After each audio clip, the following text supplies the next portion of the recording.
Ada dua sifat penghuni neraka yang belum pernah aku lihat. Maksudnya di zaman Nabi SAW tidak ada ini, belum ada. Yang pertama adalah kaum yang membawa cambuk seperti ekor sapi untuk mencambuk manusia. Ini kata sebagian ulama hadis adalah yang dimaksud polisi-polisi atau tentara-tentara yang mendampingi para pemimpin yang zalim. Jadi mereka untuk mengambil haknya manusia, maka mereka membawa cambuk-cambuk, ya, yang seperti atau menggunakan pecut, ya, ekor sapi untuk mengambil haknya orang lain. Ini ibarat tentang masalah orang-orang yang memiliki kekuasaan lalu merampas hak orang lain. Di zaman Nabi SAW tidak ada ini. Yang kedua adalah wanita yang berpakaian tapi telanjang. Kita lihat di zaman kita jelas ini. Artinya ketat pakaiannya. Orang pakai jeans, wanita pakai jeans dengan yang tidak pakai celana, bedanya apa? Di warna. Sama saja. Semua laki-laki sudah tahu bentuk pahanya seperti ini. Oh, bentuk tangannya seperti ini. Oh, bentuk dadanya seperti ini. Itu namanya terbuka aurat. Karena terbuka aurat memiliki dua makna. Terlihat langsung kulit yang harus ditutupi atau terbentuknya tubuh. Termasuk laki-laki. Jadi tidak boleh menggunakan baju yang sangat ketat sehingga memperlihatkan aurat itu kepada orang. Karena ini umumnya ketat itu tujuannya untuk apa? Untuk menarik orang. Untuk apa orang pakai baju ketat? Untuk memperlihatkan kan kepada orang lain. Tujuannya itu. Maka ini haram dalam agama. Nabi SAW menyebutkan penghuni neraka, disebutkan secara khusus masalah wanita. Karena kebanyakan wanita yang melakukan ini. Dikatakan adalah wanita yang berpakaian tetapi telanjang. Kayak tidak ada pakaiannya sama sekali. Condong dan mencondongkan. Sengaja menggoda dan akhirnya digoda. Sengaja pakai celana pendek, sengaja pakai. Artinya orang seperti kekurangan kain, udah habis kain, dadanya bolong, belakangnya bolong, pahanya kelihatan, nggak tahu apa yang mau diinginkan ini, gitu kan?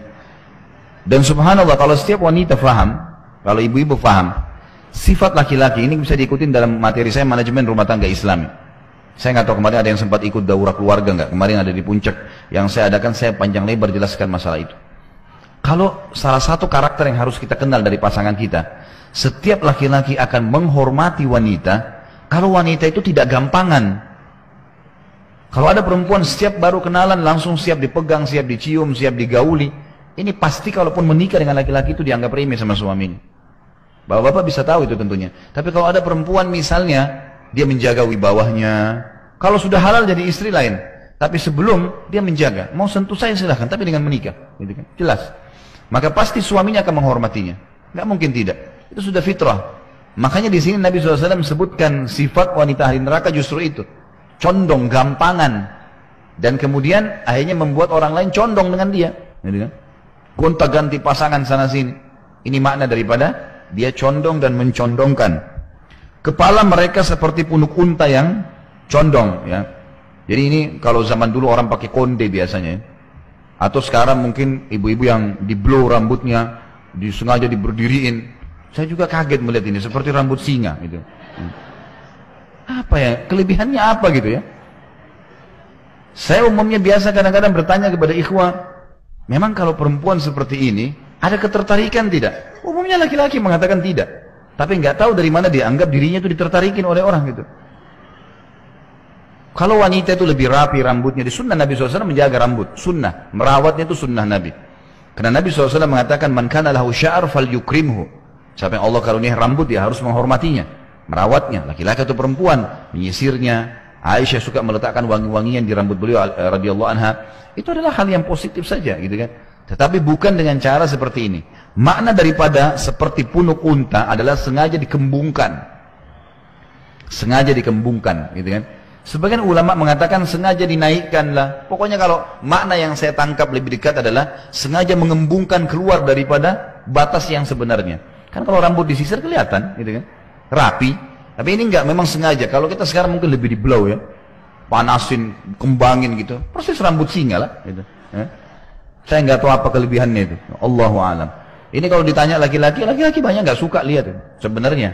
Allahu a'lam kalau laki-laki keluar dari abnormal, dari normalnya ya. Suka lihat begini, Allahu a'lam itu. Ya. Kemarin juga saya sempat bahas dalam masalah rumah tangga, ibu-ibu kalaupun dandan boleh dalam Islam, tapi sama suaminya gitu kan. Tapi dandan juga nggak boleh berlebihan. Ada orang terlalu berlebihan, suaminya nggak suka sebenarnya, tapi dia menganggap ini bagus karena pujian temannya. Kita berhias untuk pasangan kita, tanya dia suka nggak? Kok dia nggak suka untuk apa gitu? Ini nggak karena temannya yang puji, sampai ada yang kasih warna rambutnya ungu lah, biru lah. Ini apa ini manfaatnya? Gitu. Mewarnai rambut asal bukan warna hitam boleh saja, tapi jangan berlebihan. Nggak boleh, itu kan? Sesuatu yang akan dinikmati oleh pasangan kita halal, itu yang cukup buat mereka, buat dia. Yang lain tidak perlu. Ini sebenarnya menjelaskan tentang masalah hukum dalam Islam, bolehnya berdandan tapi bukan dengan tempat umum, bukan melampaui batas, gitu kan? Jadi harus hati-hati. Mereka tidak masuk surga, kata Nabi SAW. Orang perempuan yang begini sengaja ya mengenakan baju yang ketat, sengaja menggunakan wangi-wangian yang menyengat, ya, sengaja mencondongkan dan akhirnya dicondongi dan seterusnya, sengaja menggoda, sengaja ini, sengaja itu. Kata Nabi SAW, mereka tidak akan masuk surga dan tidak akan mencium aromahnya. Padahal aromahnya benar-benar tercium dari jarak demikian dan demikian. Maksudnya ini ada hadis lain yang berbunyi ya, kalau bau surga tercium dari jarak 40 tahun ya, atau 70 tahun ya. Kemudian dalam hadis yang lain riwayat Imam Bukhari dan juga Imam Muslim, Harits bin Wahab radhiyallahu anhu pernah mendengar Nabi SAW bersabda, maukah aku kabarkan kepada kalian tentang ahli surga? Mereka para sahabat menjawab tentu.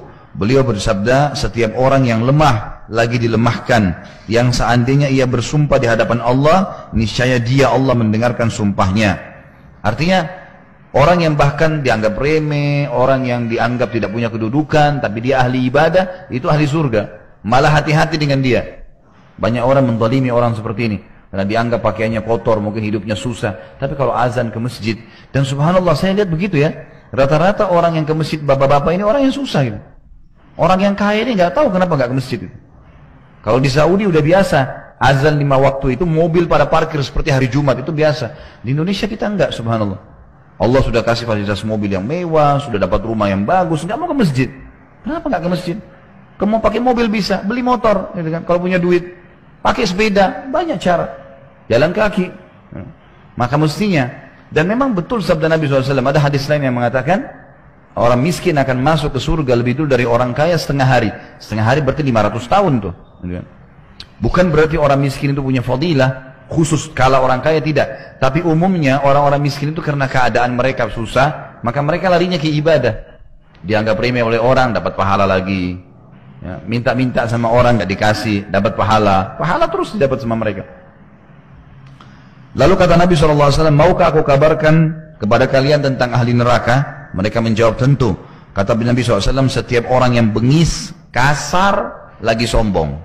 Bengis ini selalu targetnya mukul. Bengis, jahat. Untuk apa mukul orang? Untuk apa? Yang jadi preman, untuk apa manfaatnya? Orang benci, dapat haknya orang secara paksa, hidupnya nggak tenang, untuk apa jadi preman ini? Bengis itu suka mukul.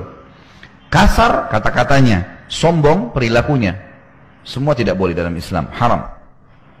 Dia sudah tahu hadis Nabi SAW, tidak akan mencium bau surga orang yang ada dalam hatinya seperti biji sawi dari kesombongan. Jangan sombong, makin merendah. Kita lihat ada seseorang yang kurang di sebelah kita, maka makin merendah. Alhamdulillah, saya tidak engkau uji dengan itu ya Allah. Bantulah saudara saya ini, perbaikin keadaannya. Itu yang dilakukan, dan sunnah Nabi SAW begitu. Kata Nabi SAW dalam hadis sahih riwayat Imam Ahmad, siapa yang melihat sesuatu kekurangan pada orang lain, kemudian dia membaca, semestinya dia membaca Alhamdulillahilladzi afani mimma btala bihi. Alhamdulillah, segala puji bagi Allah. Afani, yang menyelamatkan saya, mimma btala bihi, dari apa yang diujikan kepada orang ini. Kita nggak usah perdengarkan kepada dia, tapi kita bersyukur kepada Allah sebenarnya. Kalau laki-laki mimma btala bihi, kalau perempuan mimma btala biha. Bihi dan biha bedanya. Bihi laki-laki, biha perempuan. Wa faddalani, dan telah mendahulukan saya ala kathirin mimma khalaqa tafdila. Telah mendahulukan saya, wa faddalani ala kathirin, dari banyak sekali, mimma khalaqa, dari apa yang dia ciptakan, tafdila, dengan kelebihan yang banyak. Alhamdulillahilladzi afani mimma btala bihi wa faddalani ala kathirin mimma khalaqa tafdila. Itu sunnah kita baca. Sunnah kita baca. Kalau kita lihat kekurangan pada orang, tapi jangan malah kita anggap remeh, karena sedikit ada kesombongan berbahaya, menjadi penyebab orang masuk ke dalam neraka. Bapak Ibu sekalian, sabar sedikit hidup di dunia, sabar sedikit. Ada gangguan orang, sabar aja. Ada kekurangan ini, sabar aja. Selama alhamdulillah kita masih bisa bergerak, masih bisa jalan, masih bisa beraktivitas, alhamdulillah, syukurin itu. Dan orang kalau makin merendah, kata Nabi SAW dalam hadis riwayat Muslim, man tawadha'a lillah rafa'ahu Allah. Siapa yang merendah karena Allah, malah Allah tinggikan derajatnya. Makin kita merendah, makin ditinggiin. Makin kita merendah, makin ditinggiin. Gitu. Kalau urusan dunia ini makin sombong, makin dianggap luar biasa. Tapi dalam agama tidak seperti itu. Sama konsep agama, bersedekah mendatangkan rezeki. Kapitalisme mengatakan menabung datangkan rezeki, tidak ketemu. Nggak bisa ketemu antara sedekah dengan menabungnya, gitu kan? Itu orang sedekah itu tidak banyak tabungannya. Dia akan selalu menabung untuk akhirat. Seorang orang kaya pernah ditanya, setiap habis keluarkan kebutuhan rumahnya harian semua disedekahin sama dia. Nggak ada yang ditabung. Teman-temannya bilang, teman-temannya sudah banyak tabungannya, beli ini, beli itu, macam-macam emas ditaruh di rumahnya. Lihat kami ini punya tabungan, kamu nggak punya tabungan. Kenapa kamu selalu keluarin aja sedekah buat orang miskin? Dia bilang kebutuhan rumah saya sudah cukup. Sementara teman-teman bilang, apa kau tidak sayang hartamu? Dia bilang, justru saya sayang harta saya. Saya berikan kebutuhan keluarga saya dan saya sayang, saking sayangnya harta saya mau bawa sampai ke sana. Sampai ke akhirat. Sedekah ini saya bawa sampai ke akhirat. Kalian cuma habisin di sini. Orang kalau sibuk dengan tabungan, lupa dengan sedekah, maka akan ditinggalin sama dia. Mau diapain tuh uang miliaran di rekening? Kalau kita meninggal dan tidak sedekah, nyesal sendiri. Ya kalau ahli waris kita bangunin kita masjid, kalau enggak, rugi sendiri. Baik, hadis ini menjelaskan kepada kita tentang adanya penghuni surga dan neraka di sini dan sifat-sifat ahli neraka, sifatnya mereka buruklah, bengis, kasar, sombong, gitu kan. Kasar ini beda dengan tegas ya, sudah pernah saya jelasin. Tegas itu saya mau begini, saya nggak mau begini. Suami bilang sama istrinya, jangan kamu begini, jangan kamu begini, ya. Kamu harus begini, itu nggak masalah. Orang tua tegas sama anaknya boleh. Atasan sama bawahannya boleh, tegas, peraturan-peraturan. Tapi kasar nggak boleh. Kasar itu matanya melotot, kata-katanya kasar, tangannya melayang dan seterusnya. Ini semua adalah kasar. Dalam Islam tidak ada ini.